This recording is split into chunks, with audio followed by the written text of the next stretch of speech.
ಶಾಸ್ತ್ರವು ತೋರಿಸಿಕೊಡುವ ಆತ್ಮ. ಶಾಸ್ತ್ರ ಯಾವ ರೂಪದಿಂದ ಏನು ಕಷ್ಟಪಡಬೇಕಾಗಿಲ್ಲ, ನೇರವಾಗಿನ ಆತ್ಮತತ್ವದೊಳಗೆ ನಿಲ್ಲುವಂತಹ ಅನುಭವವನ್ನ ಈ ಶಾಸ್ತ್ರ ಸರಿಪಡಿಸಿಕೊಂಡು ಬಂದವ. ಹಾಗಾಗಿ ಇದು ಪರಿಶಿಷ್ಟ ಅಲ್ಲ, ಪರಿಶಿಷ್ಟದೊಳಗೆ ಅತ್ಯಂತ ಅದನ್ನ ಹಿಂಗಿ ಮತ್ತಷ್ಟು ನಮ್ಗ ಮನಮುಟ್ಟುವಂತೆ ಆ ಪರಿಶಿಷ್ಟದ ಕ್ರಿಯೆನ ಆಗಬೇಕು. ಆದ್ದರಿಂದ ಇಲ್ಲೇ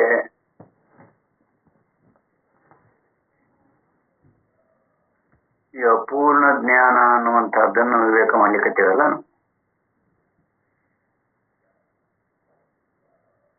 ಒಂದೊಂದೇ ಭಾಗಗಳನ್ನ ಅಥವಾ ಕರ್ತೃತ್ವ ಯಾರಲ್ಲಿ ಇದ್ದುಕೊಂಡಿದೆ. ನಾವೆಲ್ಲರೂ ಕರ್ತೃ ಬಹಳ ಅಂದ್ರೆ ಎಲ್ಲ ಇರುವುದೆಲ್ಲ ಕರ್ತೃವಿನ ಸಾನ್ನಿಧ್ಯದೊಳಗನೆ ಎಲ್ಲ ಎತ್ತರಲ್ಲಿ ಸ್ವಪ್ನಲ್ಲಿ ನಡೀತಾವ.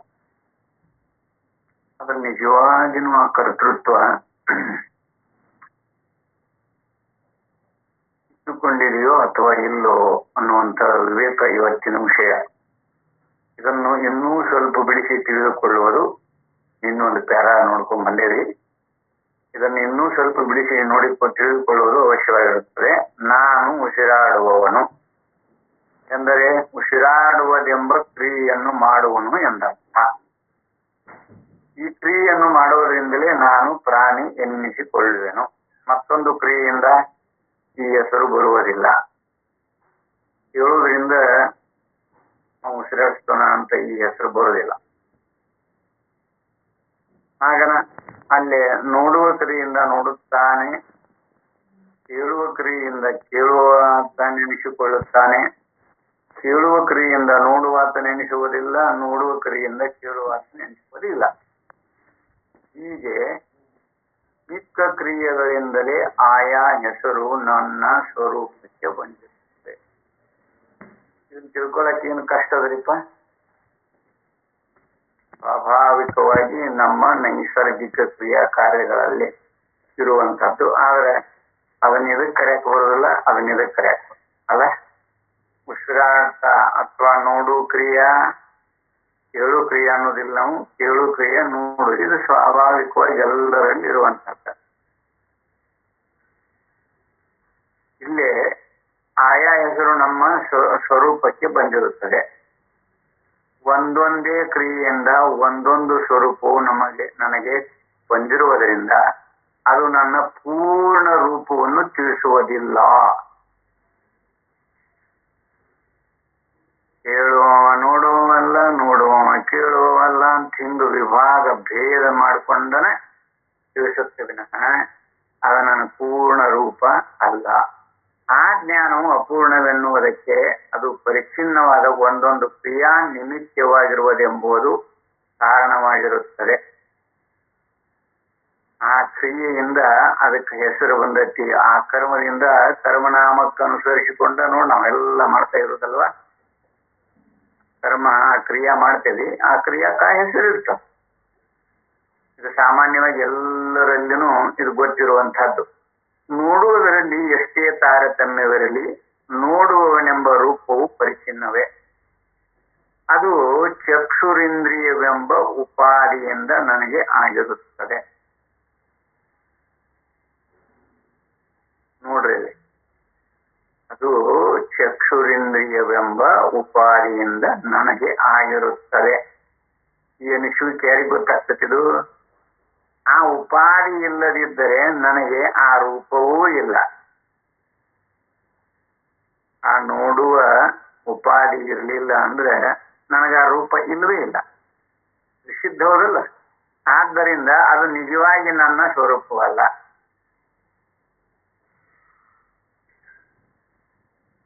ಕಣ್ಣಿಲ್ದವ್ರ ಜೀವನ ನಡೆದಿಲ್ಲ, ನಡೆಸಿದ್ದಿಲ್ಲ. ಕಣ್ಣು ಇಲ್ದವ್ರು ನಡೆದೈತಿ, ಬಾಯಿ ಇಲ್ದವ್ರು ನಡೆದೈತಿ, ಕಿವಿ ಇಲ್ದವ್ರು ನಡೆದೈತಿ, ನಡೆದಿಲ್ಲ. ಮತ್ತದ ಸ್ವರೂಪನವಾಗಿತ್ತು ಅಂದ್ರ ಅವ್ರು ಇರಬಾರ್ದಾಗಿತ್ತು. ನೋಡ, ಸ್ವರೂಪಕ್ಕೂ ಇವುಗಳಿಗೂ ಎಷ್ಟು ವ್ಯತ್ಯಾಸ. ಅದಕ್ಕೆ ಇಲ್ಲಿ ನಿಜವಾಗಿ ನನ್ನ ಸ್ವರೂಪವಲ್ಲ, ಉಪಾದಿಯಿಂದಾಗ ಆಪೇಕ್ಷಿಕ ರೂಪವಾಗಿರುತ್ತದೆ. ಇನ್ನು ಒಂದು ಮಾತು, ಇವೆಲ್ಲ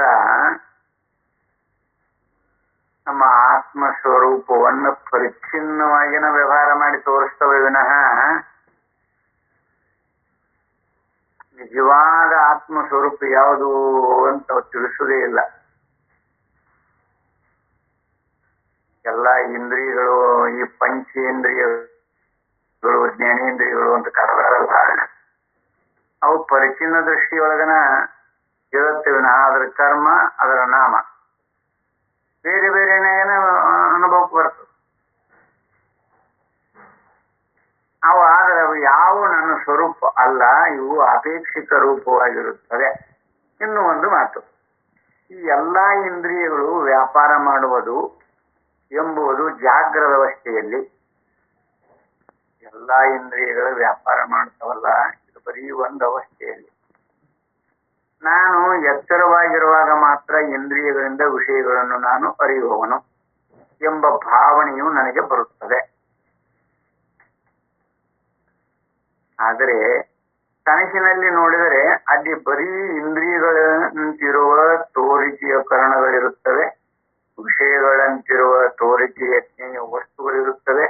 ಆದ್ದರಿಂದ ಅಲ್ಲಿ ನಾನು ಇಂದ್ರಿಯಗಳಿಂದ ವಿಷಯಗಳನ್ನು ಅರಿಯುವ ಜ್ಞಾತೃ ಎಂದು ತೋರುವುದು ತೋರಿಕೆಯೇ ಹೊರತು ಎಚ್ಚರದ ಇಂದ್ರಿಯಗಳಾಗಲಿ ವಿಷಯಗಳಾಗಲಿ ಆ ವಿಷಯಗಳ ಅರಿವಾಗಲಿ ನನ್ನ ಸ್ವರೂಪಕ್ಕೆ ಸೇರಿರುವುದೇ ಇಲ್ಲ. ಹೀಗೆ ನೋಡಿದರೆ ನನಗೆ ಇಂದ್ರಿಯಾರ್ಥ ಜ್ಞಾತೃತ್ವ, ಇಂದ್ರಿಯಗಳನ್ನು ಬಳಸಿಕೊಂಡಿರುವಂತ ಜ್ಞಾತೃತ್ವ ನನ್ನ ಸ್ವರೂಪದೊಳಗನೆ ಇಲ್ಲ.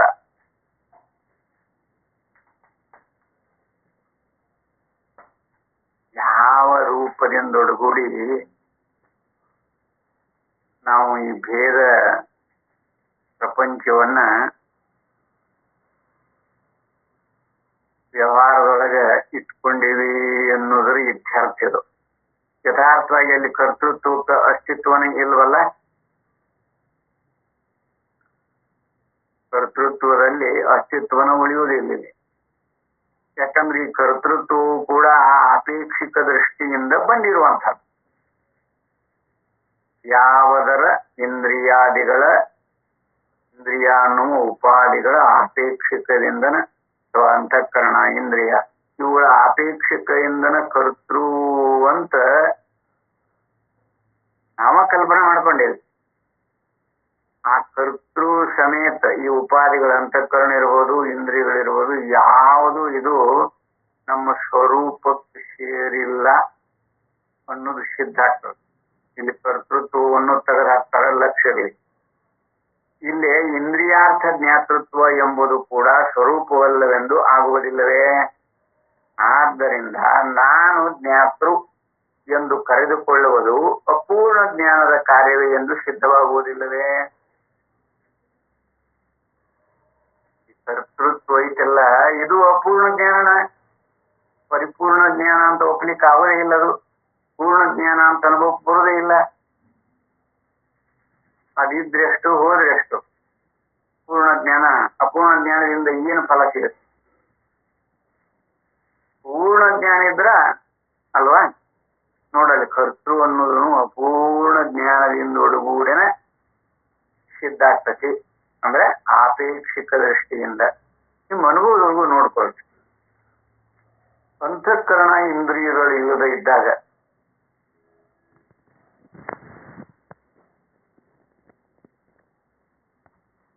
ಯಾವಾಗ ಕರ್ತೃ ಅಂತ ಅನಿಸುವಿಕೆ ಆಗತ್ತೆ, ನಮಗೆ ನಾನು ಅಂತ ಅನಿಸುವಿಕೆ ಆಗತ್ತೆ.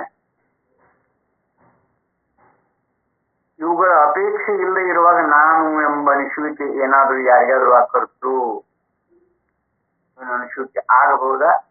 ಅಥವಾ ಇಲ್ಲ ಅಂತ ಇದನ್ನು ಅನುಭವಾನುಸಾರಿಯಾಗಿ ನೋಡಿ. ಇಂದ್ರಿಯಗಳಿಲ್ಲ, ಅಂತಃಕರಣಾದಿಗಳು ಇಲ್ಲದ ಸ್ಥಿತಿಯೊಳಗ ಯಾರಿಗೆ ನಾನು ಅಂತ ಕರಿತೀರಿ, ಯಾರಿಗೆ ಕರ್ತೃ ಅಂತ ಕರಿತೀರಿ? ಅವರದು ಅಪೂರ್ಣ ಜ್ಞಾನದ ಕಾರ್ಯವೇ ಅಂತ ಹೇಳಿದ್ರು. ಅದಕ್ಕೆ ಉದಾಹರಣೆಯ ದೃಷ್ಟಾಂತನೂ ಕೊಟ್ಟು, ಕನಸಿನ ದೃಷ್ಟಾಂತ ಕೊಟ್ಟಾರ ನೋಡ್ರಿ. ಅಲ್ಲಿ ಇಂದ್ರಿಯಗಳು ನಿಜವಲ್ಲದ ಇಂದ್ರಿಯಗಳಲ್ಲಿ ಬರೀ ತೋರಿಕೆ ಇಂದ್ರಿಯಗಳು ಇರ್ತಾವ.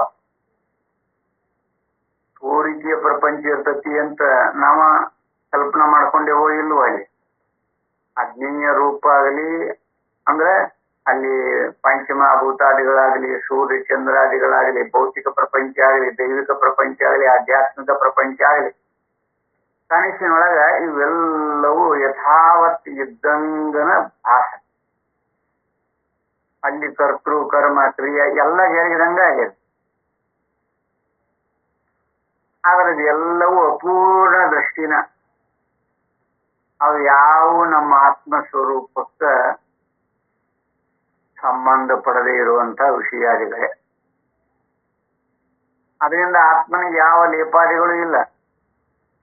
ಅದರಂಗನ ಇಲ್ಲಿ ಎಚ್ಚರದೊಳಗ ಜಾಗರಲ್ಲಿ ಸ್ವಪ್ನ, ಇದೆಲ್ಲ ಬರೀ ಅಪೂರ್ಣ ದೃಷ್ಟಿಯಿಂದನೇ ಕಲ್ಪಿಸಿಕೊಂಡಿರದೆ ವಿನಃ ಅನುಭವಕ್ಕೆ ನೋಡಿದಾಗ ಪ್ರಮಾತೃ ಅಂದ್ರ ಅಂತಃಕರಣಾದಿಗಳು ಅಂದ್ರ ಇಂದ್ರಿಯಗಳು ಅಂದ್ರ ಅವನ್ನ ಬಿಡಿಸಿ ನೋಡ್ಕೊಳ್ರಿ. ಅಭಿಸಂಧಿ ಏನಾದ್ರು ಅನುಭವದಾಗ ನೋಡ್ಕೊಳ್ಳುವಾಗ ಏನಾದ್ರು ಇಲ್ಲಿಂದ ಇಲ್ಲಿಗೆ ಮನಸ್ಸು, ಇಲ್ಲಿಂದ ಇಲ್ಲಿಗೆ ಬುದ್ಧಿ, ಆ ಕಡೆದ್ದು ಚಿತ್ತ, ಅದರ ಆ ಕಡೆ ಇದೆಯಲ್ಲ ಅದು ಪ್ರಮಾತೃ ಅಂತ ಯಾರಿಗಾದ್ರೂ ಅನುಭವಕ್ಕೆ ಬಂದದ? ಬಂದಿಲ್ಲ. ಅದಕ್ಕೆ ಅಭಿಸಂಧಿ ಇಲ್ಲ ಅಂದ್ರೆ ಏನರ್ಥ? ಆ ವಸ್ತುಗಳು ಯಥಾರ್ಥವಾಗಿ ನೋಡಿ. ಒಂದು ಪುಸ್ತಕದ ಪಕ್ಕದಾಗ ಇನ್ನೊಂದು ಪುಸ್ತಕ ಇತ್ತು ಅಂದ್ರೆ ಈಚೆ ಕಡೆ ಇದ್ದು ಎರಡನೇದ್ ನೋಡ, ಎರಡನೇದ್ ತಗೊಂಬ, ಈಗ ಒಂದನೇದ್ ಬಿಡು, ಎರಡನೇದ್ ತಗೋ, ಎರಡನೇ ಸಾಲಿನಾಗ ಐತ್ ನೋಡು, ಎರಡನೇ ರೋದಾಗ ಐತ್ ನೋಡು, ತಗೋ ಅಂತ ಅಲ್ವಾ? ಹಾಗ ಇವು ಮನ ಆಗಲಿ, ಬುದ್ಧಿ ಆಗಲಿ, ಚಿತ್ತ ಆಗಲಿ ಅಥವಾ ಇಂದ್ರಿಯಗಳಾಗಲಿ, ಇವು ಒಂದ್ರ ಪಕ್ಕದ ಒಂದಿದ್ದು ತಮ್ಮ ಕ್ರಿಯಾ ಕಾರ್ಯಗಳನ್ನ ಮಾಡ್ಯಾವ. ಮನಸ್ಸಿಗೂ ಇಂದ್ರಿಯಗಳಿಗೂ ಅಭಿಸಂಧಿ ಎಲ್ಲದ?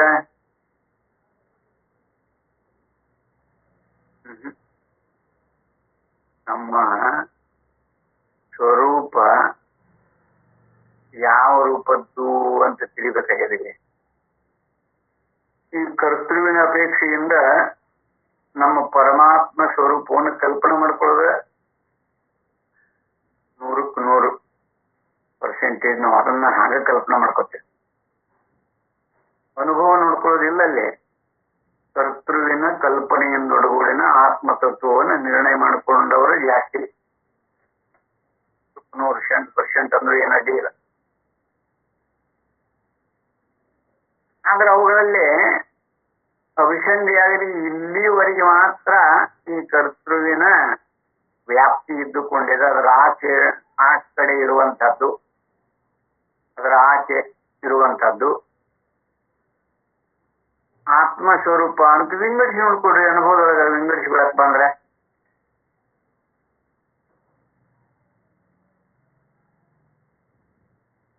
ಈ ಅಪೂರ್ಣ ದೃಷ್ಟಿಯ ಆಗು ಹೋಗುಗಳನ್ನ ಅವನಲ್ಲಿ ಕಲ್ಪನೆ ಮಾಡ್ಕೊತೇವಲ್ಲ. ಪೂರ್ಣ ದೃಷ್ಟಿಯಿಂದಿರುವಂತ ಆ ವಿಭೂ ಸ್ವರೂಪನಾಗಿ ವ್ಯಾಪಕವಾಗಿರುವಂತ ಆತ್ಮನಲ್ಲಿ ಕಲ್ಪಿಸ್ಕೋತೇವೆ. ಕಲ್ಪಿಸಿಕೊಂಡ್ರು ಅದು ಇಲ್ಲ ಯಥಾರ್ಥವಾಗಿ. ಆ ಕಲ್ಪನೆಗೆ ಅಸ್ತಿತ್ವ ಸಿಕ್ಕೇ ಇಲ್ಲ.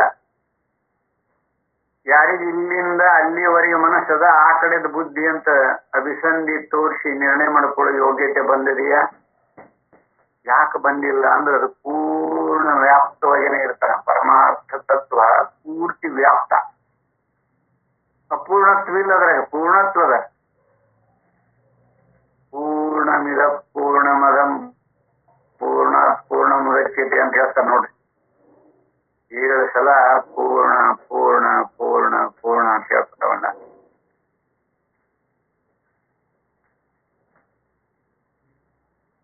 ಅದನ್ನ ಅನುಕರಣೆ ಮಾಡಿಕೊಂಡು ನಾವಿಲ್ಲಿ ನೋಡಿದ್ರೆ ನಮಗೆ ಜ್ಞಾತೃ ಅನ್ನವ ಸ್ವಕರ್ತೃ ಜ್ಞಾತೃ ಪ್ರಮಾತೃ ಅಂತ ಕರೆದೇವಲ್ಲ. ಇವ ನನ್ನ ಅಂತಃಕರಣಾದಿಗಳ ಅಪೇಕ್ಷೆಯಿಂದ ಅವನನ್ನು ಕಲ್ಪಿಸಿಕೊಂಡಿವೆ ವಿನಃ ಇಲ್ಲ ಅಂದ್ರೆ ಇಲ್ಲ.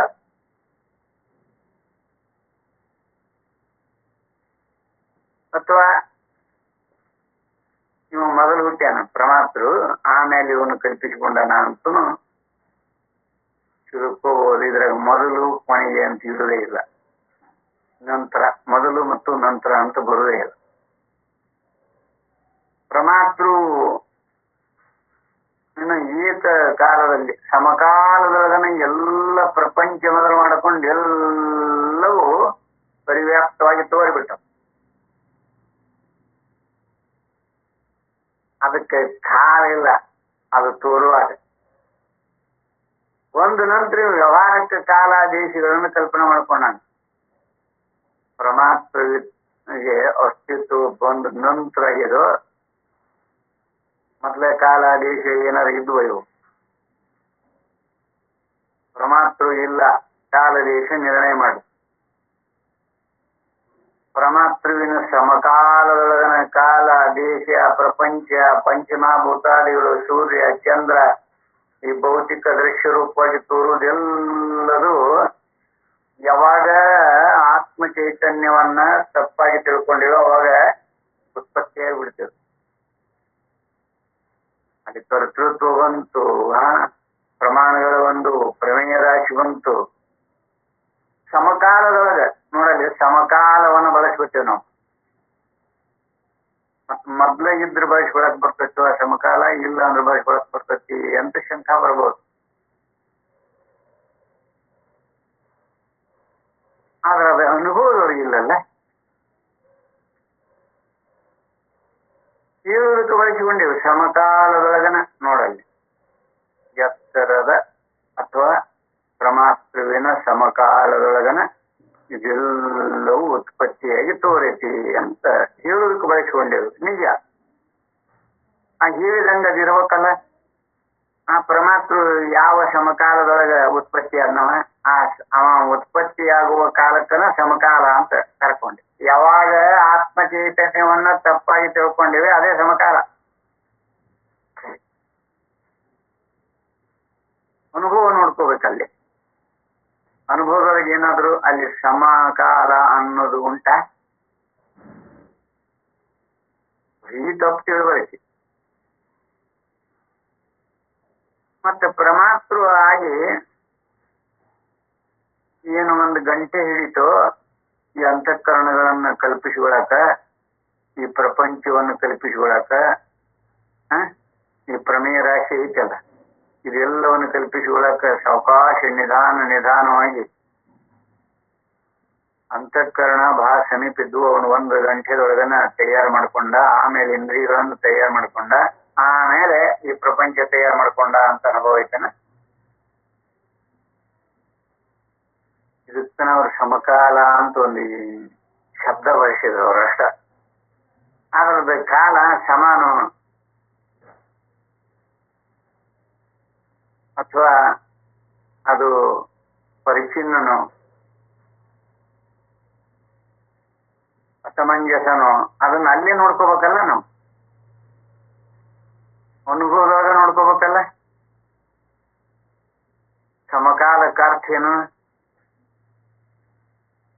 ಇಲ್ಲಿ ಪರಮಾತೃ ಅಂದ್ರ ಪ್ರಪಂಚ ಅಂದ್ರ ಇಂದ್ರಿಯ ಅಂದ್ರ ಅಂತಃಕರಣ ಅಂದ್ರ ಇವು ಯಾವ ಬದ್ಲಿ ಅಲ್ಲ. ಎಲ್ಲವೂ ಅಪೂರ್ಣ ದೃಷ್ಟಿನೇ ವಿನ ಮತ್ತೊಂದಲ್ಲ. ಅವು ಎಲ್ಲವೂ ಸೇರಿ ಅಪೂರ್ಣ ದೃಷ್ಟಿ ಅದು. ಇದಕ್ಕೆ ಯಥಾರ್ಥವಾಗಿ ಲೌಕಿಕ ದೃಷ್ಟಿಯಿಂದ ಆಗುವ ಜ್ಞಾನದಲ್ಲಿ ನಮಗೆ ಜ್ಞಾತೃತ್ವವು ಕಂಡು ಬಂದರೂ ಲೌಕಿಕ ದೃಷ್ಟಿಯಿಂದ ಆಗುವ ಜ್ಞಾನದಲ್ಲಿ ನಮಗೆ ಜ್ಞಾತೃವು ಕಂಡು ಬಂದರೂ ನಿಜವಾಗಿ ನಮ್ಮ ಸ್ವರೂಪದಲ್ಲಿ ಜ್ಞಾತೃತ್ವವಿಲ್ಲವೆಂಬುದು ವ್ಯಾಘ್ರ ಸ್ವಪ್ನಗಳ ಹೋಲಿಕೆಯಿಂದ ನಮಗೆ ತಿಳಿದು ಬರುತ್ತದೆ. ವ್ಯಾಘ್ರ ಸ್ವಪ್ನಗಳ ಹೋಲಿಕೆಯಿಂದ ನಮಗೆ ತಿಳಿದು ಬರುತ್ತದೆ ನಮ್ಮಲ್ಲಿ ನಿಜವಾಗಿನೂ ಜ್ಞಾತೃತ್ವ ಇಲ್ಲ ಅಂತ. ಈಗ ಎರಡು ಅವಸ್ಥೆಗಳನ್ನು ನೋಡಿದರೆ ಆತ್ಮನು ಈ ಅಪೂರ್ಣ ಜ್ಞಾನದ ಅಲ್ಪ ರೂಪವುಳ್ಳವನಲ್ಲವೆಂದು, ಅವನು ಮಹಾರೂಪದವನು, ವಿಭು ಎಂದರೆ ವ್ಯಾಪಕನೆಂದು, ಅವನು ಈ ಎಲ್ಲಾ ರೂಪಗಳನ್ನು ವ್ಯಾಪಿಸಿಕೊಂಡಿರುವುದರಿಂದ ಆತ್ಮನೆಂದು ನಮಗೆ ಅರಿವು ಉಂಟಾಗುತ್ತದೆ ಎಂಬುದನ್ನು ಶಾಸ್ತ್ರವು ತಿಳಿಸಿಕೊಡುವುದರಿಂದ ಇದು ಶಾಸ್ತ್ರ ದೃಷ್ಟಿಯ ಫಲವು. ಶಾಸ್ತ್ರ ಏನು ಪ್ರಯತ್ನ ಬಹಳ ಮಾಡ್ತೇನಿಲ್ಲ, ಏನೇನ್ ಜಪ ಮಾಡಕ್ ಹೇಳಿದ್ರು, ತಪ ಮಾಡಕ್ ಹೇಳಿದ್ರು, ಶಾಸ್ತ್ರ ಬಹಳ ಸುಲಭವಾಗಿ ತಿಳ್ಕೊತ ಬರ್ತದೆ. ಇಲ್ಲಿ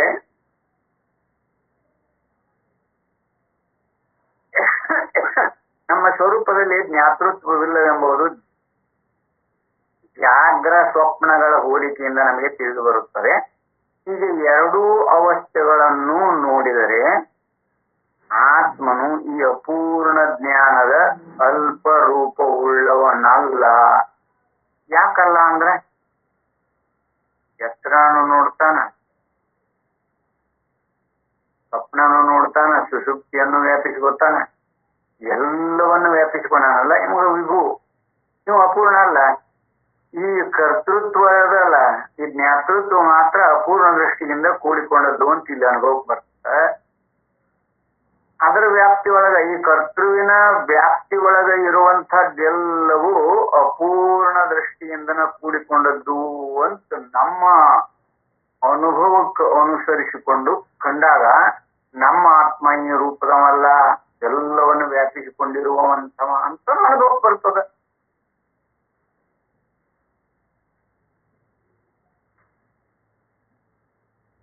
ವ್ಯಾಪಕನೆಂದು ಅವನು ಈ ಎಲ್ಲಾ ರೂಪಗಳನ್ನು ವ್ಯಾಪಿಸಿಕೊಂಡಿರುವುದರಿಂದ ಆತ್ಮನೆಂದು ನಮಗೆ ಅರಿವು ಉಂಟಾಗುತ್ತದೆ ಎಂಬುದನ್ನು ಶಾಸ್ತ್ರವು ತಿಳಿಸಿಕೊಡುವುದರಿಂದ ಇದು ಶಾಸ್ತ್ರ ದೃಷ್ಟಿಯ ಫಲವು. ಕಠೋಪನಿಷತ್ತಿನಲ್ಲಿ ಈ ಅಭಿಪ್ರಾಯವನ್ನು ಶ್ರುತಿ ಹೀಗೆ ತಿಳಿಸಿರುತ್ತದೆ. ಕಠೋಪನಿಷತ್ತಿನೊಳಗ ಪ್ರಮಾಣದಲ್ಲಿ ಸ್ವಪ್ನಾವಸ್ಥೆ ಜಾಗ್ರದವಸ್ಥೆ ಎರಡನ್ನೂ ಯಾವ ಸ್ವರೂಪದಿಂದ ಅರಿಯುವನೋ ಆ ಸ್ವರೂಪವು ಮಹಾರೂಪವು. ವ್ಯಾಘ್ರ ಸ್ವಪ್ನ ಇವೆರಡನ್ನೂ ಅರಿತಾನಲ್ಲ. ಜಾಗ್ರದ ಪ್ರಮಾತೃ ಅಥವಾ ಕರ್ತೃ ಜ್ಞಾತೃ ಜಾಗ್ರದ ಒಳಗಿರುವಂತಹದ್ದನ್ನು ಅರಿತ. ಸ್ವಪ್ನವನ್ನು ಅರಿಲಿಕ್ಕಾಗೋದಿಲ್ಲ ಇವನಿಗೆ. ಸ್ವಪ್ನದೊಳಗಿರುವಂತಹ ಪ್ರಮಾತೃ ಆ ಸ್ವಪ್ನದ ಒಳಗಿರುವಂತಹ ವಿಷಯಾದಿಗಳನ್ನ ಗ್ರಹಣ ಮಾಡಬಹುದೇ ವಿನಃ ಅವನಿಗೆ ಎತ್ತರದ ಪ್ರಜ್ಞೆ ಬರುವುದಿಲ್ಲ. ಇವೆರಡರ ಪ್ರಜ್ಞೆ ಯಾರಿಗಿಲ್ಲೇ ನೋಡ, ನಮ್ಮ ಆತ್ಮ ಸ್ವರೂಪದೊಳಗೆ ಅವ ಅನುಭವಿಸಿರ್ತಾನ. ಆ ಅನುಭವವನ್ನು ಹೊರಗೆ ಹಾಕ ಮುಂದೆ ಇದ ಎತ್ತರದ ಪ್ರಮಾತ್ಮವನ್ನು ಬಳಸಿಕೊಂಡು ಹೊರಗೆ ಹಾಕ. ಯಾಕಂದ್ರ ಆ ಆತ್ಮನಿಗೆ ಯಾವ ಕರ್ಣಾದಿಗಳಿಲ್ಲ, ಅನುಭವ ಆಗ ಇರ್ತದೆ. ಅದನ್ನು ಹೊರಗೆ ಹಾಕೋ ಮುಂದೆ ಹೀಗೆ ಹೇಳ್ತಾನೆ. ಆದ್ದರಿಂದ ಇಲ್ಲಿ ಸ್ವಪ್ನಾವಸ್ಥೆ ಜಾಗ್ರದವಸ್ಥೆ ಎರಡನ್ನೂ ಯಾವ ಸ್ವರೂಪದಿಂದ ಅರಿಯುವನೋ ಆ ಸ್ವರೂಪವು ಮಹಾರೂಪವು ವಿಭುವು ಆತ್ಮನು ಎಂದು ತಿಳಿದುಕೊಂಡರೆ ಆ ವಿವೇಕಿಯು ಶೋಕಿಸುವುದಿಲ್ಲ, ಅವನು ದುಃಖ ಇಲ್ಲ. ಅಲ್ಲೇ ಯಾವ ವಿಕ್ಷೇಪಗಳು ಬರುವುದಿಲ್ಲ. ಇನ್ನು ಶಾಸ್ತ್ರ ದೃಷ್ಟಿಯು ತೋರಿಸಿಕೊಡುವ ಆತ್ಮ ಸ್ವರೂಪಕ್ಕೂ ಲೌಕಿಕ ದೃಷ್ಟಿಯಿಂದ ನಾವು ಅರಿತುಕೊಳ್ಳುವ ನಮ್ಮ ಸ್ವರೂಪಕ್ಕೂ ಇರುವ ತಾರತಮ್ಯವನ್ನು ಈಗ ನಾವು ತಿಳಿದುಕೊಳ್ಳುವುದಕ್ಕೆ ಸಮಯವಾಗಿರುತ್ತವೆ. ಶಾಸ್ತ್ರ ದೃಷ್ಟಿ ಮತ್ತು ಲೌಕಿಕ ದೃಷ್ಟಿ ತಾರತಮ್ಯ ಏನೈತಿದೆ ಅಂತ ಕುಶವಾಗಿ ಬಿಡಿಸ್ಕೊಂಡು ಬರ್ತಾರೆ ನೋಡ್ರಿ. ಹೇಗೆಂದರೆ ಲೌಕಿಕ ದೃಷ್ಟಿಯಿಂದ ನಾವು ಅರಿತುಕೊಂಡಿರುವ ಸ್ವರೂಪದಲ್ಲಿ ಅನೇಕ ಕ್ರಿಯೆಗಳು ಇರುತ್ತವೆ. ಆ ಕ್ರಿಯೆಗಳು ಪ್ರಾಣ, ಮನಸ್ಸು, ಜ್ಞಾನೇಂದ್ರಿಯಗಳು, ಕರ್ಮೇಂದ್ರಿಯಗಳು ಎಂಬ ಉಪಾಧಿಗಳಿಂದ ನಮ್ಮ ಸ್ವರೂಪಕ್ಕೆ ಅಂಟಿಕೊಂಡಿರುವವೆಂಬ ಭ್ರಾಂತಿಯು ನಮಗೆ ಆಗಿರುತ್ತದೆ. ಯಾಕೆ ಅಂಟಿಕೊಂಡವು ಅಂತ ಭ್ರಾಂತಿ ಜ್ಞಾನ ಇದ್ರೆ ನೋಡ್ರಿ, ಲೌಕಿಕ ದೃಷ್ಟಿಯಿಂದ ನಾವು ಅರಿತುಕೊಂಡಿರುವ ಸ್ವರೂಪದಲ್ಲಿ ಅನೇಕ ಕ್ರಿಯೆಗಳಿರುತ್ತವೆ. ಆ ಕ್ರಿಯೆಗಳು ಪ್ರಾಣ, ಮನಸ್ಸು, ಜ್ಞಾನೇಂದ್ರಿಯಗಳು, ಕರ್ಮೇಂದ್ರಿಯಗಳು ಎಂಬ ಉಪಾಧಿಗಳಿಂದ ನಮ್ಮ ಸ್ವರೂಪಕ್ಕೆ ಅಂಟಿಕೊಳ್ಳುವೆಂಬ ಭ್ರಾಂತಿಯು ನಮಗೆ ಆಗಿರುತ್ತದೆ. ಇದನ್ನೇ ಅಜ್ಞಾನ, ಅವಿದ್ಯಾ, ಮಿಥ್ಯಾಜ್ಞಾನ, ಅಧ್ಯಾಸ, ಅಧ್ಯಾರೂಪ, ಮೋಹ ಎಂದು ವೇದಾಂತಿಗಳು ಬಗೆ ಬಗೆಯ ಹೆಸರಿನಿಂದ ಕರೆದಿರುತ್ತಾರೆ. ನಾನು ಬದುಕಿರುತ್ತೇನೆ, ಸಾಯುವೆನು, ಯೋಚಿಸುತ್ತಿದ್ದೇನೆ, ಮರೆಯುವವನು, ನೋಡುತ್ತಿರುತ್ತೇನೆ, ಕುರುಡನಾಗುವೆನು, ಕೇಳುತ್ತಿದ್ದೇನೆ, ಕಿವುಡನಾಗುವೆನು, ನಡೆಯುತ್ತಿದ್ದೇನೆ, ಕಾಲು ಸೋಲುವುದು ಎಂದು ಮುಂತಾಗಿ ನಮ್ಮಲ್ಲಿ ಈ ಉಪಾಧಿಗಳಿಂದ ಅನೇಕ ಮಾರ್ಪಾಡುಗಳು ಆಗುತ್ತಿರುವಂತೆ ನಮಗೆ ಇಷ್ಟವಾದದ್ದನ್ನು ಸಂಪಾದಿಸಿಕೊಳ್ಳುವುದಕ್ಕೂ ಅನಿಷ್ಟವಾದದ್ದನ್ನು ಪರಿಹರಿಸಿಕೊಳ್ಳುವುದಕ್ಕೂ ಈ ಮನಸ್ಸನ್ನು, ಇಂದ್ರಿಯಗಳನ್ನು ನಾವು ಪ್ರಯೋಗಿಸುತ್ತಿದ್ದೇವೆಂದು ನಾವು ಭಾವಿಸಿಕೊಂಡಿರುವೆವು. ಇಷ್ಟವಾದದ್ದು ಸಿಕ್ಕಿದರೆ, ಅನಿಷ್ಟವಾದದ್ದು ತೊಲಗಿದರೆ ಬಿಕ್ಕುವೆವು, ಇಲ್ಲದಿದ್ದರೆ ಕುಗ್ಗುವೆವು. ಇವೇ ಶೋಕ ಮೋಹಗಳ ಲೌಕಿಕ ದೃಷ್ಟಿಯಿಂದ ನೋಡಿದರೆ ಶೋಕ ಮೋಹಗಳಿಂದ ಸಂಕಟ ಪಡುತ್ತಿರುವುದೇ ನಮ್ಮ ಸ್ವಭಾವ. ಇದನ್ನೇ ಸಂಸಾರವೆಂದು ವೇದಾಂತಿಗಳು ಕರೆಯುವುದು ಅಂತ ಬಂದ.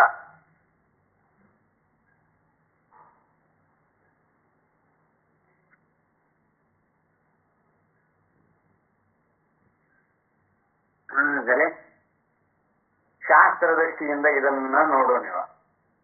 ಶಾಸ್ತ್ರ ದೃಷ್ಟಿಯಿಂದ ನೋಡಿದರೆ ಇದೆಲ್ಲ ಮಿಥ್ಯಾಜ್ಞಾನ, ತಪ್ಪು ತಿಳುವಳಿಕೆ ಎಂದು ಗೊತ್ತಾಗುತ್ತೆ. ಶಾಸ್ತ್ರ ದೃಷ್ಟಿ ಅಂದ್ರೆ ಏನು?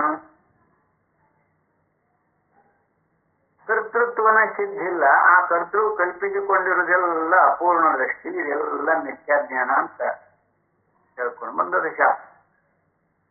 ಮನಸ್ಸು ಕ್ರಿಯೆ ಮಾಡೋದಾಗಲಿ ಅಥವಾ ಬುದ್ಧಿ ಕ್ರಿಯೆ ಮಾಡೋದಾಗಲಿ, ಚಿತ್ತ ಕ್ರಿಯೆ ಮಾಡೋದಾಗಲಿ ಅಥವಾ ಇಂದ್ರಿಯಗಳ ಕ್ರಿಯಾ ಕಾರ್ಯಗಳೇ ಆಗಲಿ, ಇವೆಲ್ಲ ಆ ಕರ್ತೃವಿನ ಸಂಬಂಧ. ಹೌದಲ್ಲ? ಆ ಕರ್ತೃವಿನ ಸಂಬಂಧ ಆ ಕರ್ತೃನ ಸಿದ್ಧ ಆಗಲಿಲ್ಲ. ಶಾಸ್ತ್ರ ಕರ್ತೃವಿನನ್ನ ಸಿದ್ಧ ಮಾಡಿ ಹೇಳಲಿ. ಅಂದಮೇಲೆ ಕರ್ತೃವಿನಿಂದಾಗಿರುವ ಈ ಕ್ರಿಯಾಕಾರ್ಯಗಳೆಲ್ಲವೂ ಏನಂತ ಕರೆದವರು? ಅಜ್ಞಾನ, ಅವಿದ್ಯಾ, ಮಿಥ್ಯಾಜ್ಞಾನ, ಅಧ್ಯಾಸ, ಅಧ್ಯಾರೂಪ, ಮೋಹ, ಬಗೆ ಬಗೆಯ ರೂಪಗಳು ವೇದಾಂತಿಗಳು ಅದನ್ನು ಕರೆದ.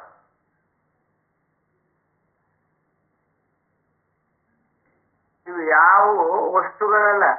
ಮಿಥ್ಯಾಜ್ಞಾನ ಅನ್ನೋದಾಗಲಿ, ಅಧ್ಯಾಸ, ಅಧ್ಯಾರೂಪ, ಮೋಹ ಇವು ಯಾವ ವಸ್ತುಗಳಲ್ಲ. ಆದ್ರೂ ಅವನ್ನ ಈ ಕರ್ತೃವಿನ ಸನ್ನಿಧಾನದೊಳಗೆ ಇಟ್ಟುಕೊಂಡು ವ್ಯವಹಾರ ಮಾಡ್ತೀವಲ್ಲ, ಇದು ಎಲ್ಲವೂ ತಪ್ಪು ತಿಳುವಳಿಕೆ ಅಥವಾ ಮಿಥ್ಯಾಜ್ಞಾನ ಅಂತನ ಗೊತ್ತಾಗ್ತದಲ್ಲ ಅದಕ್ಕೆ ಫಲ. ಏಕೆಂದರೆ ಜಾಗ್ರದ ಅವಸ್ಥೆಯಲ್ಲಿ ನಾವು ಉಪಯೋಗಿಸುತ್ತಿರುವ ಮನಸ್ಸು, ಇಂದ್ರಿಯಗಳು ನಮಗೆ ಸೇರಿರುವುದಿಲ್ಲ ಎಂಬುದಕ್ಕೆ ಸ್ವಪ್ನವೇ ನಮಗೆ ಆಧಾರವಾಗಿರುತ್ತದೆ. ಅಲ್ಲಿ ಮನಸ್ಸಿನ ಆಭಾಸವು, ಇಂದ್ರಿಯಗಳ ಆಭಾಸವು ಕಾಣುತ್ತವೆ. ನಿಜವಾಗಿ ಈ ಮನ ಇಂದ್ರಿಯಗಳ ಸಂಬಂಧವು ನಮಗೆ ಇರುವುದೇ ಇಲ್ಲ. ಆದ್ದರಿಂದ ನಮ್ಮ ಸ್ವರೂಪದಲ್ಲಿ ಇಲ್ಲದ ಮನೋಧರ್ಮಗಳನ್ನು, ಇಂದ್ರಿಯ ಧರ್ಮಗಳನ್ನು ನಾವು ಹುಟ್ಟಿಗಟ್ಟಿಕೊಂಡಿರುವೆವು. ನೋಡ, ನಮ್ಮ ಸ್ವರೂಪದೊಳಗೆ ಇವನ್ನ ಕಲ್ಪಿಸಿಕೊಂಡಿವೆ. ನಿಜವಾಗಿ ನಮ್ಮ ಸ್ವರೂಪದಲ್ಲಿ ಯಾವ ಇಂದ್ರಿಯ ಧರ್ಮವೂ ಇರುವುದಿಲ್ಲ ಎಂಬುದು ಸ್ಪಷ್ಟವಾಗಿ ಕಾಣುತ್ತದೆ. ಇಷ್ಟೇ ಅಲ್ಲ, ಜಗತ್ತನ್ನು ಸ್ವಪ್ನವನ್ನು ನಾವು ಅರಿಯುತ್ತಿರುವೆವಾದರೂ ಆ ಅರಿವಿಗೆ ಯಾವ ಕಾರಣವೂ ಬೇಕಿರುವುದಿಲ್ಲ. ನಮ್ಮ ಕರ್ತೃವಿಗೆ ಅರಿಬೇಕಾದ್ರೆ ಏನ್ ಬೇಕು? ಉಪಾಧಿಗಳು ಬೇಕು. ಉಪಾಧಿಗಳಿರ್ಲಿಲ್ಲ ಅಂದ್ರೆ ಕರ್ತೃ ಅರಿಲಿಕ್ಕೆ ಸಾಧ್ಯನೇ ಇಲ್ಲ ಅಲ್ವಾ? ಉಪಾಧಿಗಳು ಇರ್ಲಿಲ್ಲ ಅಂದ್ರೆ ಅವು ಅರಿಲಿಕ್ಕೆ ಅವಳೇ ಇಲ್ಲ. ಆದ್ರೆ ಇಲ್ಲಿ ನೋಡ್ರಿ, ಎಚ್ಚರನೂ ಅರಿತೀವಿ, ಸ್ವಪ್ನನೂ ಅರಿತೀವಿ. ಕರ್ಣಾದಿಗಳು ಉಪಯೋಗ ಏನಾರ ಅಲ್ಲಿ ಆಗೈತನ? ಅಲ್ಲಿ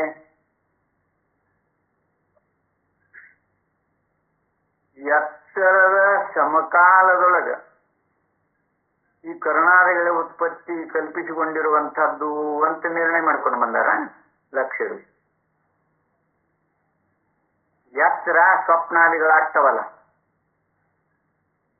ಎಚ್ಚರ ಸ್ವಪ್ನಾದಿಗಳಾಗ್ತವಲ್ಲ, ಇದನ್ನು ಯಾವ ಕಾರಣದಿಂದ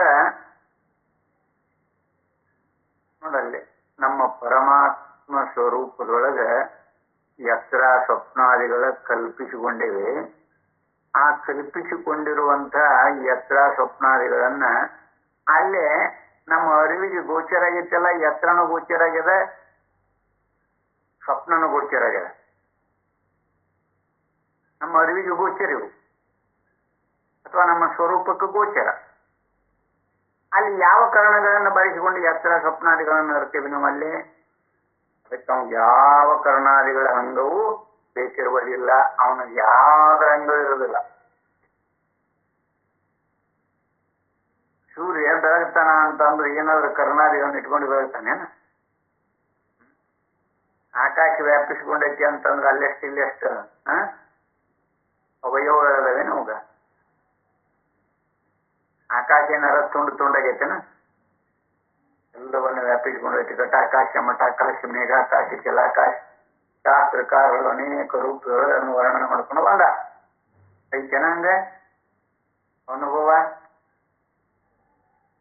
ನೋಡ್ರಿ, ಅವ್ರ ಎಚ್ಚರ ಮತ್ತು ಸ್ವಪ್ನಾದಿಗಳ ದೃಷ್ಟಿಯನ್ನಿಟ್ಟುಕೊಂಡು ಯಾವ ಕಾರಣದಿಂದ ಸ್ವಪ್ನವನ್ನು ಅರ್ತೀವಿ, ಯಾವ ಕಾರಣದಿಂದ ಎಚ್ಚರವನ್ನು ಅರ್ತೀವಿ ನೋಡೋದಕ್ಕ ಹೆಸರು ಕೊಟ್ಟಾರ ಶಾಸ್ತ್ರಕಾರರು, ಬಹಳ ಸೂಕ್ಷ್ಮಮತಿಗಳು. ಅದಕ್ಕ ವೈಶ್ವಾನರ ಅಂತ ಕರೆದಾರೆ ಎಚ್ಚರಕ್ಕೆ. ತ್ರೈದಶ ಅಂತ ಕರೆದಾರ ಸ್ವಪ್ನಕ್ಕೆ. ಹೆಸರು ಕೊಟ್ಟಾರ, ಒಂದೊಂದು ನಾಮ ಕೊಟ್ಟ. ಇವುಗಳನ್ನ ನೇರವಾಗಿ ನಾವು ನೋಡಿದಾಗ ಅನುಭವ ಬೇಕು. ಇದಕ್ಕೆ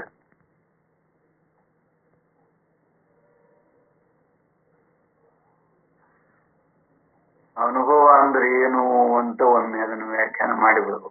ಅನುಭವ ಅಂತ ಹೇಳ್ತೇವೆ.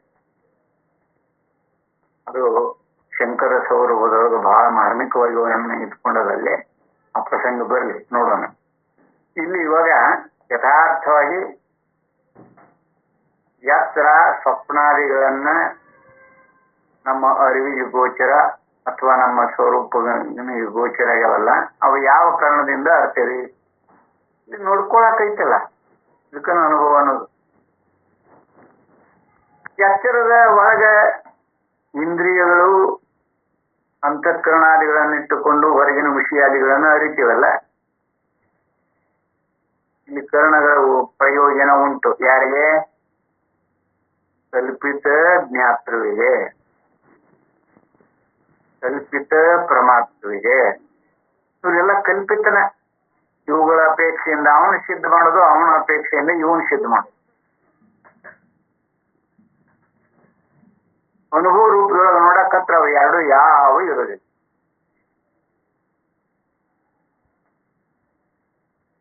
ಪ್ರತ್ಯೇಕವಾಗಿ ಈಗ ಮನಸ್ಸು ಬುದ್ಧಿ ಅಂತ ಹೆಸರಿಟ್ಟೇವಲ್ಲ, ಇವು ಪ್ರತ್ಯೇಕವಾಗಿ ಯಾರಿಗೆ ಯಾವ ರೂಪದ ಅನುಭವದಲ್ಲಿನೂ ಕಂಡಿಲ್ಲ. ಎಲ್ಲ ಹಾಗಾದ ಈ ಶರೀರದಿಂದಾಗೋ ಕ್ರಿಯಾ, ಕೋಪ, ತಾಪ, ಸುಖ, ದುಃಖ ಎಲ್ಲಿ ಸಪ್ರೇಟ್ ಆಗಿ ಅವು ವಸ್ತು ರೂಪದೊಳಗೆ ಇವು ಪ್ರಪಂಚದೊಳಗೆ ವಸ್ತು ರೂಪಗಳು ಕಾಣ್ತಾವಲ್ಲ, ಹೀಗೆ ಕಂಡವೇನೋ ಎಲ್ಲ ಕಲ್ಪಿತ, ಅದಕ್ಕನ ಮಿಥ್ಯ ಅಂತ ಹೇಳಿದ್ರು. ಅದಕ್ಕಿಲ್ಲಿ ಆ ಅರಿವಿಗೆ ಯಾವ ಕಾರಣವೂ ಬೇಕಿರುವುದಿಲ್ಲ. ನಮ್ಮ ಅರಿವಿಗೆ ಯಾವ ಕಾರಣವೂ ಬೇಕಿರುವುದಿಲ್ಲ. ನಮ್ಮ ಸ್ವರೂಪದಿಂದಲೇ ನಾವು ಈ ಎರಡೂ ಅವಸ್ಥೆಗಳನ್ನು ಅರಿಯುತ್ತಿರುವೆವು. ಪರಿಶಿಷ್ಟದೊಳಗೆ ಎಷ್ಟು ಸೂಕ್ಷ್ಮವಾಗಿರುವಂತ ವಿಷಯ ನೋಡು. ನಮ್ಮ ಸ್ವರೂಪದಿಂದಲೇ ನಾವು ಈ ಎರಡೂ ಅವಸ್ಥೆಗಳನ್ನು ಅರಿಯುತ್ತಿರುವೆವು. ಆದ್ದರಿಂದ ನಮ್ಮಲ್ಲಿ ನಿತ್ಯವಾದ ಚೈತನ್ಯವು, ಅರಿವು ಸ್ವಭಾವದಿಂದಲೇ ಇರುತ್ತದೆ. ಮತ್ತೆ ನಮ್ಮ ಸ್ವರೂಪದಿಂದಲೇ ನಾವು ಈ ಎರಡೂ ಅವಸ್ಥೆಗಳನ್ನು ಅರಿತೀವಿ ಅಂದ್ರೆ ಆತ್ಮನು ಅರಿತಾನ ಅಂತ ಬಂದ್ಬಿಡ್ತಲ್ಲ. ಬುದ್ಧಿ ಇಂಥದ್ದು ಬರೀ ಇಂಥದ್ದ ಹುಡುಕ್ತಿರ್ತಾವ. ಬುದ್ಧಿ ಇಂಥದ್ದ ಹುಡುಕ್ತಿರ್ತಾವ. ಮತ್ತ ಅವ ಅರಿತಾನ ಅಂದ್ಮೇಲೆ ಅವನಲ್ಲಿ ಕ್ರಿಯೆ ಐತಿ ಅನ್ನಂಗ ಆತಲ್ರಿ, ಸಂದೇಹ ಬಂದ್ಬಿಡುದಿಲ್ಲ.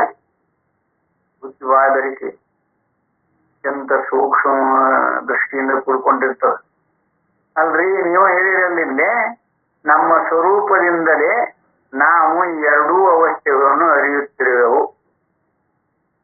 ಆದ್ದರಿಂದ ನಮ್ಮಲ್ಲಿ ನಿತ್ಯವಾದ ಚೈತನ್ಯವು, ಅರಿವು ಸ್ವಭಾವದಿಂದಲೇ ಇರುತ್ತದೆ ಎಂದು ಗೊತ್ತಾಗುತ್ತದೆ. ಈ ಎರಡೂ ಅವಸ್ಥೆಗಳನ್ನು ಅರಿತಾನ, ಅರಿಯುವುದಿಲ್ಲ, ಅನುಭವ ಮಾಡ್ತಾನೆ. ಆ ಅನುಭವ ಮಾಡುವಾಗ ಈ ಪರಮಾತ್ಮವಿನ ಕಲ್ಪನೆ ಕೂಡಿಕೊಂಡು ಅನುಭವ ಮಾಡ್ಕೊತಾನ ನೋಡಿ. ಅರಿತಾನ ಅಂತ ಬಂತು ಅಂದ್ರ ಇದು ಪರಮಾತ್ಮವಿನ ಕಲ್ಪನೆ. ಸೂರ್ಯ ಬೆಳಗತಾನ ಅಂತಂದಾಗ ಸೂರ್ಯ ಬೆಳಕಿನ ರೂಪದೊಳಗೆ ಇರ್ತಾನ. ಆ ಬೆಳಕನ್ನ ಬಳಸಿಕೊಂಡು ಅವನ ಬೆಳಕಿನಾಗ ಅನೇಕ ವಸ್ತುಗಳನ್ನ ಇದ ಪರಮಾತ್ಮ ಕಲ್ಪಿಸ್ಕೊತಾನ. ಅದು ಯಾರೋ ಹಾಗನ ಅಲ್ಲಿ ಅರಿಯುತ್ತಾನೆ ಅಂದಾಗ ನಾವು ಕ್ರಿಯೆ ಮಾಡಿ ಅರಿಯುವುದಿಲ್ಲ.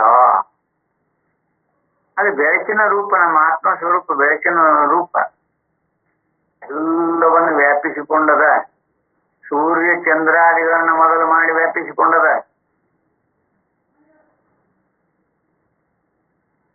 ಅದಕ್ಕನ ಅವಾಗ ಪರಮಾತ್ಮ ಅಂತ ಕರೆದಿರೋದು, ಅದ್ವಿತೀಯ ಅಂತ ಕರೆದಿರೋದು, ಆನಂದ ರೂಪ ಅಂತ ಕರೆದಿರೋದು.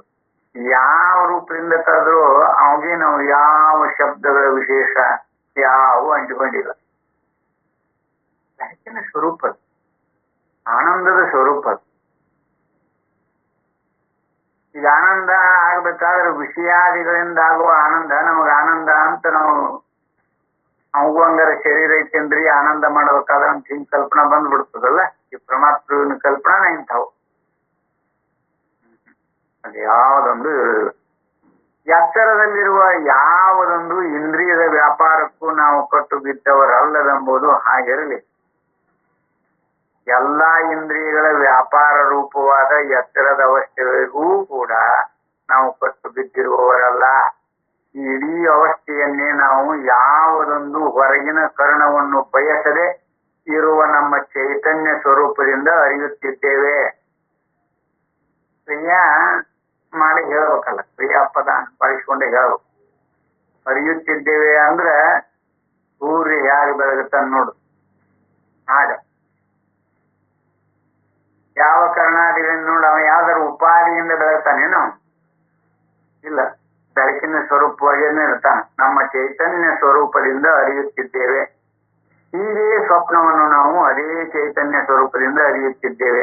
ಆದ್ದರಿಂದ ನಾವು ಜಾಗ್ರದ ಅವಸ್ಥೆಯ ಅಥವಾ ಸ್ವಪ್ನಾವಸ್ಥೆಯ ಪರಿಚ್ಛೇದವುಳ್ಳ ಅಪೂರ್ಣವಾದ ಅಲ್ಪ ರೂಪ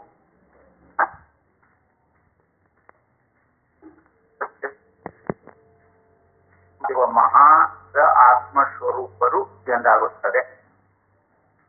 ಈ ಸ್ವರೂಪದಲ್ಲಿ ಮನಸ್ಸಿನ ಸಂಬಂಧವು ಯಾವುದೂ ಇಲ್ಲದ್ದರಿಂದ ಯಾವ ಶೋಕ ಮೋಹಗಳು ಇರುವುದಿಲ್ಲ.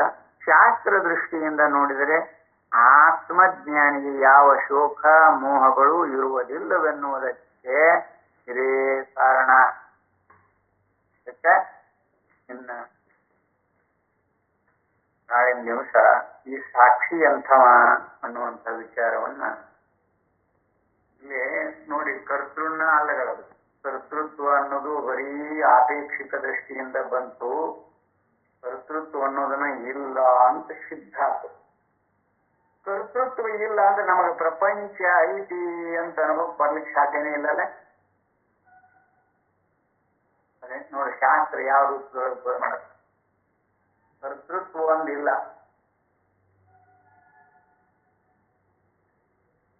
ಅಥವಾ ನಾನಿಲ್ಲ.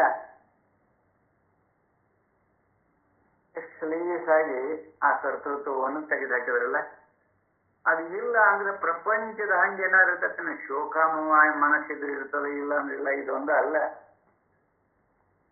ಪ್ರಪಂಚದ ಆಗುಹೋಗುಗಳು ಯಾವ ನಮ್ಮ ಆತ್ಮ ಸ್ವರೂಪಕ್ಕೆ ಏನೂ ಅಂಟಿಕೊಂಡಿಲ್ಲ.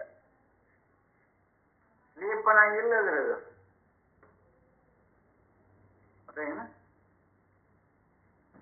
ಕರ್ತೃ ನೋಡಲಿ. ಕರ್ತೃತ್ವ ಅದಕ್ಕ ನಾವು ಕಲ್ಪಿತ ಪುರುಷ ಅಂತ ಹೇಳಿದ್ರು. ಅನುಭಾವಿಗಳು ಏನ್ ಹೇಳಿದ್ರು, ಅವ ಕಲ್ಪಿತ ಪುರುಷ.